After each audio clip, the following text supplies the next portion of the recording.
हम फ़र्ज़ करते हैं कि हमारे मुल्क में तनख्वाहों पे टैक्स इस हिसाब से लिया जाता है और इसी मुल्क में एक शादीशुदा जोड़ा है जिसकी कुल आमदनी है 2 लाख रुपए, यानी 1 लाख रुपए कमाता है शौहर और 1 लाख रुपए कमाती है बीवी।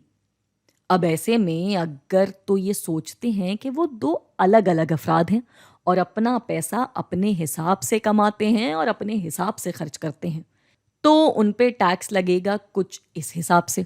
यानी इन दोनों को मिलाकर जो टैक्स देना होगा वो होगा इतना। लेकिन अगर फर्ज करते हैं कि ये दोनों फैसला करते हैं कि ये लोग अपनी कमाई, अपने असासे और टैक्स सभी कुछ मिलजुल कर अदा करेंगे और वो अपने आप को इसी तरह से टैक्स देने वालों की लिस्ट में रजिस्टर कराते हैं, तब 2 लाख के हिसाब से उनको टैक्स देना होगा इस हिसाब से, जो कि बनेगा इतना। अब ज़्यादातर शादीशुदा जोड़ों का टैक्स अदा करना या असासों को साथ बनाने का मकसद ये होता है कि जी वो लोग ज़िंदगी में सब कुछ मिलजुल कर बनाएंगे, और कहीं ना कहीं इसमें तहफ़्फ़ुज़ का अंसर भी शामिल होता है कि खुदा ना करे दोनों में से किसी एक को कुछ हो गया तो दूसरा माली तौर पर महफूज रहेगा।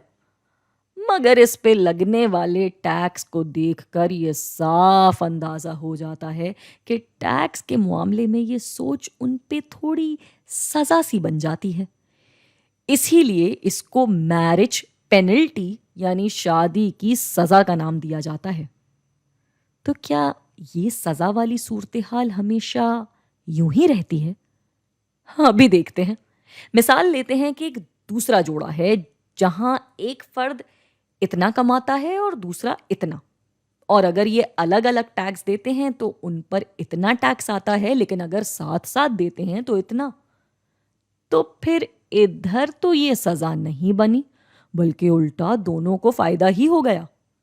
चुनाचे ये जरूरी नहीं कि कोई उसूल हमेशा ही सिर्फ फायदा लाए या सिर्फ नुकसान।